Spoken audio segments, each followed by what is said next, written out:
कहानी की शुरुआत में हम देखते हैं उशियो और उशियो के पिता को। उशियो के पिता जापानीज मंदिर के एक पुजारी होते हैं। उसके पिता उसे 500 साल पुरानी मंदिर के बारे में बता रहे होते हैं। इस मंदिर की खास बात यह है कि इसमें एक दिव्य हथियार को पूजा जाता है और ये दिव्य हथियार एक योकाई हंटर का होता है। लेकिन उशियो को उनकी बातों पर बिल्कुल भरोसा नहीं आता है, इसलिए उसके पिता गुस्सा हो जाते हैं। आज उशियो के पिता शहर से बाहर कहीं जाने वाले होते हैं, इसलिए मंदिर का ध्यान रखने के लिए उशियो को कहकर चले जाते हैं। कुछ देर बाद उशियो पुरानी बुक्स लेने वेयरहाउस में आता है। वहाँ उसे एक सीक्रेट दरवाजा दिखाई देता है। उशियो उस दरवाजे को खोलने की कोशिश करता है, लेकिन खोलते समय गलती से वो अंदर गिर जाता है। गिरने के बाद वो अपने सामने एक योकाई को देखता है और बहुत ज़्यादा डर जाता है। योकाई के बॉडी में एक हथियार डाला होता है जिसे सिर्फ इंसान ही निकाल सकते हैं। योकाई उशियो को बताता है कि वो वहाँ 500 साल से कैद है। अब उशियो को समझ आता है कि उसके पिता जिस दिव्य हथियार के बारे में बता रहे होते हैं वो वही है। इस हथियार का नाम बीस्ट स्पीयर था। योकाई उशियो से हथियार को निकालने के लिए कहता है, क्योंकि उसके बाद वो आज़ाद हो जाएगा। उशियो योकाई से पूछता है, तुम आज़ाद होने के बाद क्या करोगे? उसके जवाब में योकाई कहता है, पहले मैं तुम्हें खाऊंगा, उसके बाद इस शहर के बाकी लोगों को खाऊंगा, जैसे मैंने पहले भी किया था। इसे सुनने के बाद उशियो हथियार को निकालने से इनकार कर देता है और उसे वही बंद करके चला जाता है। अगले सीन में हम देखते हैं उशियो उसके दोस्त इनुए और नाकामुरा के साथ स्कूल जा रहा होता है। उशियो स्कूल में सिर्फ योकाई के बारे में ही सोचता रहता है। स्कूल के बाद वो अपनी घर वापस जाता है, लेकिन अभी भी वो योकाई के बारे में ही सोचता रहता है। इसी समय उसके दोस्त नाकामुरा और इनुए उसके घर कुछ लेने आते हैं। अब उशियो को हर तरफ छोटे छोटे योकाई दिखाई देते हैं, लेकिन नाकामुरा और इनुए को कुछ नहीं दिखता है। उसके तुरंत बाद वो योकाई के पास वापस आकर इसके बारे में पूछता है। योकाई जोर जोर से हंसने लगता है और बाद में बताता है कि इस जगह में 500 सालों से कैद था, इसलिए इस जगह में मेरा ऑरा इकट्ठा हो गई थी। क्योंकि तुमने दरवाजा खोला इसलिए मेरा ऑरा हर तरफ बिखर गई, इसलिए छोटे छोटे योकाई इससे अट्रैक्ट हो रहे हैं। और क्योंकि तुमने भी इस ऑरा के अंदर कुछ देर रहे थे, इसलिए तुम्हें भी योकाई दिखाई दे रहे हैं। उसके बाद उशियो को नाकामुरा और इनुए के चिल्लाने की आवाज़ सुनाई देती है। अब उशियो को उसके दोस्तों के बारे में फिक्र होने लगती है। योकाई उशियो को बताता है कि तुम उन्हें अकेले हरा नहीं पाओगे, लेकिन मैं तुम्हारी मदद करूंगा, लेकिन उससे पहले तुम्हें मुझे आज़ाद करना होगा। उशियो के पास अब कोई और चारा नहीं था, इसलिए वो मान जाता है और बीस्ट स्पीयर को उसके शरीर से निकाल देता है। लेकिन उसके तुरंत बाद योकाई उशियो पर हमला कर देता है, क्योंकि वो 500 सालों से भूखा है और वो पहले उशियो और उशियो के दोस्तों को खाना चाहता है। इसे सुनने के बाद उशियो को बहुत गुस्सा आता है और वो बीस्ट स्पीयर को अपने हाथों में पकड़ लेता है। उसके बाद बीस्ट स्पीयर उशियो के आत्मा की शक्ति से जुड़ जाता है।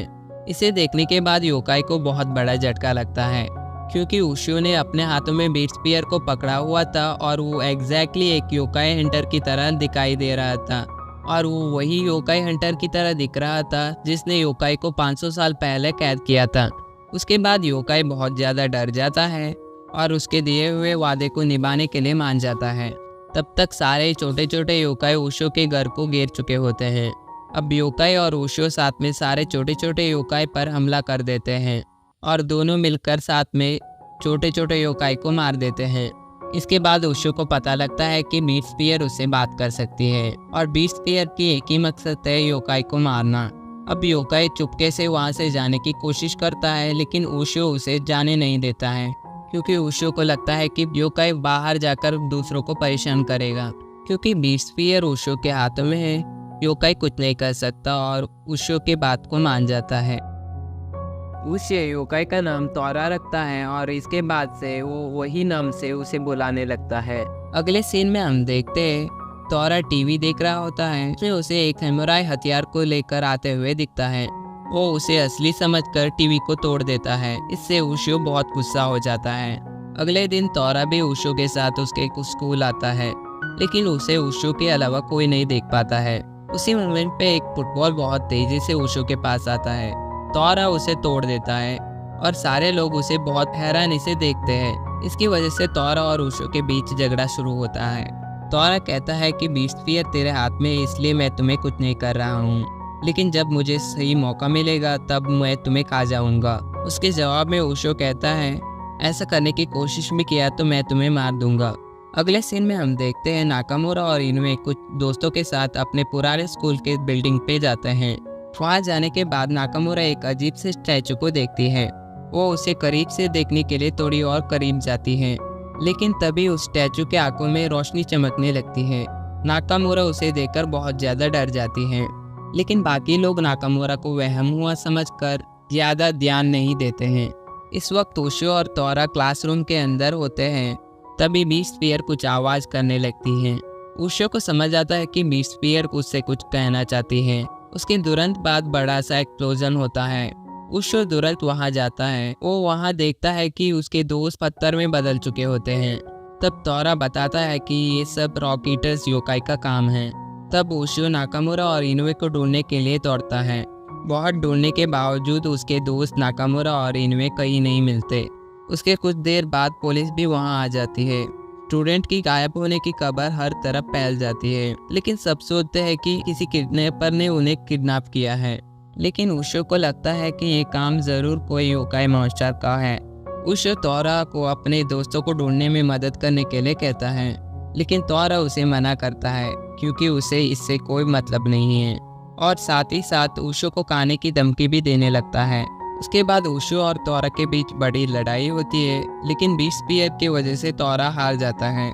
उसके बाद तोरा मदद करने के लिए मान जाता है। तोरा उशो से कहता है कि रॉक ईटर्स बहुत ज़्यादा ताकतवर हैं। वो इंसानों को पहले पत्थर में बदल देते हैं, उसके बाद वो उन्हें खा जाते हैं, लेकिन उनको हराना आसान नहीं है। अब हम देखते हैं रॉक ईटर्स नाकामुरा और इनुए को अपने इनविजिबल बैरियर के अंदर बंद कर चुके होते हैं। रॉक ईटर्स नाकामुरा को डराने की कोशिश करते हैं, लेकिन नाकामुरा उनसे डरती नहीं है। तब रॉक ईटर्स अटैक करते हैं और नाकामुरा को पत्थर में बदल देते हैं।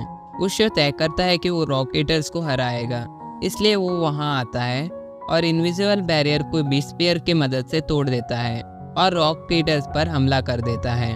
तब रॉक ईटर्स भी जवाबी हमला करते हैं और बीस्ट स्फीयर उशो से दूर जाकर गिरता है। तब उशो पत्थर में बदले हुए नाकामुरा और इनुए को देखता है, लेकिन तोरा अभी भी उशो की मदद करने नहीं आता है। रॉक ईटर्स उशो को पकड़ लेते हैं। बीस्ट स्फीयर के ना होने की वजह से उशो अब कुछ नहीं कर सकता है। अब उशो तोरा से मदद करने के लिए भीख मांगता है और नाकामुरा और इनुए को बचाने के लिए कहता है। इसे सुनकर तोरा को बड़ी आश्चर्य होता है, क्योंकि उशो दूसरों की मदद करने के लिए कह रहा है, लेकिन उशो खुद भी बड़ी मुश्किल में है। रॉक ईटर उशो को पत्थर में बदलने लगते हैं। तभी तोरा इनुए और नाकामुरा को बैरियर के बाहर ले जाता है। उसके बाद उशो पत्थर में पूरी तरह बदलने ही वाला होता है। तब तोरा कहता है, तुम्हें अपने बारे में पहले सोचना चाहिए था। उसके जवाब में उशो कहता है, तुम कभी नहीं समझ पाओगे। अब रॉक ईटर उशो को खाने के लिए आगे आते हैं, लेकिन तोरा उशो की मदद करने का डिसाइड करता है। रॉक ईटर्स पर तोरा अपने बिजली के पावर से हमला कर देता है, लेकिन रॉक ईटर्स तोरा को भी पकड़ लेते हैं। इसे देखने के बाद उशो बीस्ट स्फीयर के बारे में सोचने लगता है। तब बीस्ट स्फीयर अपने आप उड़कर आता है और उशो को चुरा लेता है।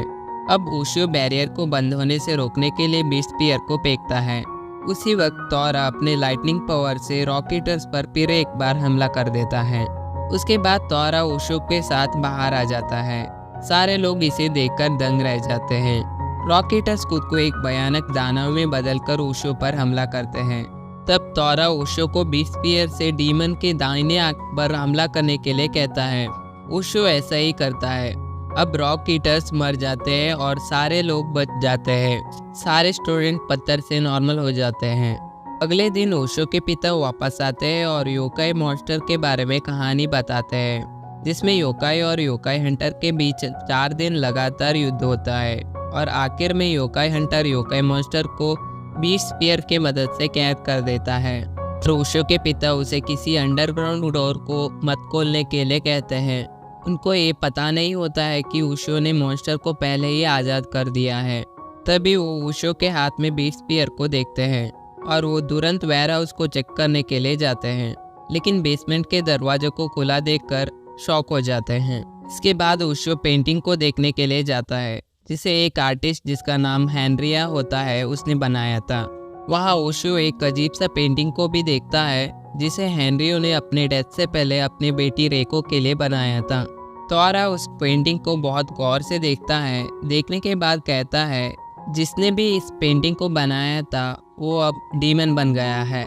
इसके बाद ओशो स्कूल में आता है और ओशो और केंचन के बीच बहुत बड़ी लड़ाई होती है और केंचन ओशो को बहुत मारता है। ओशो को पिटते देखकर तोरा को बहुत मज़ा आता है। इसी वक्त एक लड़की आती है और केंचन से कहती है, तुम इस लड़के को छोड़ दो, तुम चाहो तो मुझे मार सकते हो।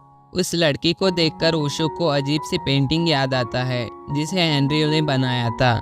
बाद में उसे पता चलता है कि वो लड़की ही रेको है और वो हेनरियो के बेटी है। उसके बाद वहाँ खड़े बच्चे कहने लगते हैं कि इस लड़की ने 4 बार सुसाइड करने की कोशिश किया था। उसके बाद ओशो रेको को अपने पेंटिंग में मॉडल बनने के लिए रिक्वेस्ट करता है, लेकिन रेको उसे मना करते हुए कहती है, अगर तुमने मेरा पीछा किया तो तुम भी मर जाओगे। पर ओशो उसकी बातों को नज़रअंदाज करके उसके पीछे जाता है। पर तभी एक ट्रक उसे मारने ही वाली होती है, पर वो अपना बीट स्पीयर को इस्तेमाल करके बच जाता है। उसी समय तोर एक इविल स्पिरिट को आसमान में गायब होते हुए देखता है। बाद में हमें रेको दिखाई देती है, जो अजीब सी तस्वीर को देखकर कहती है, पिताजी प्लीज ये सब करना बंद कर दीजिए। इसके अगले सीन में हम देखते हैं ओशो आकर नाकामुरा से रेको के बारे में पूछता है।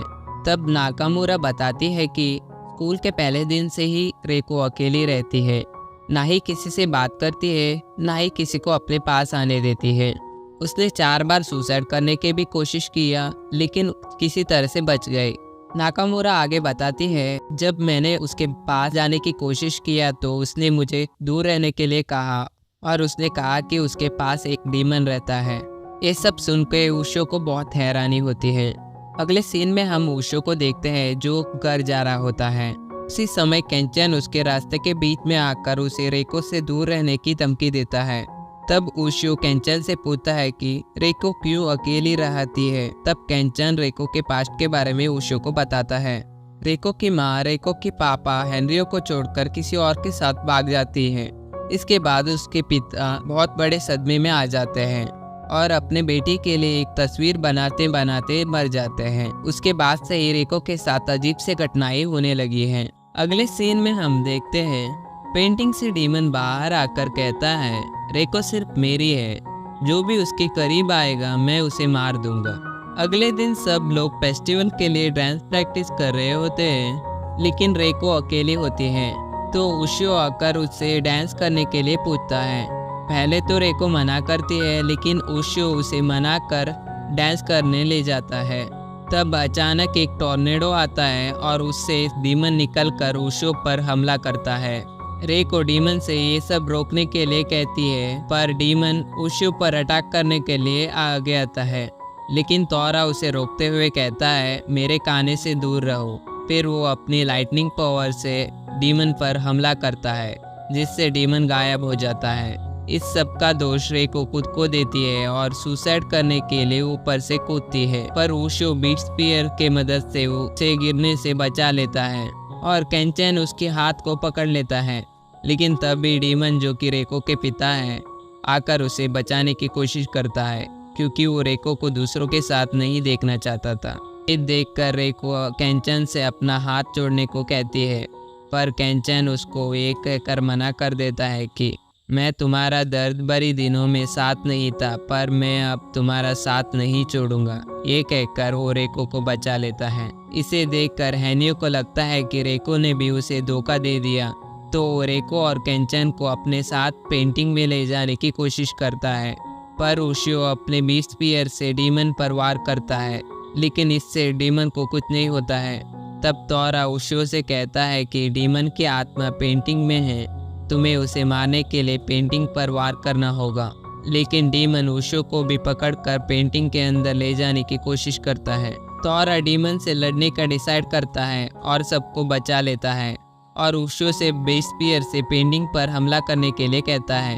ओशो पेंटिंग पर बीट स्पीयर से हमला करता है, पर रेको अपने पिता को बचाने के लिए सामने आ जाती है और बीस्ट स्पीयर उसकी छाती से बाहर निकलता है और जाकर पेंटिंग को लगता है।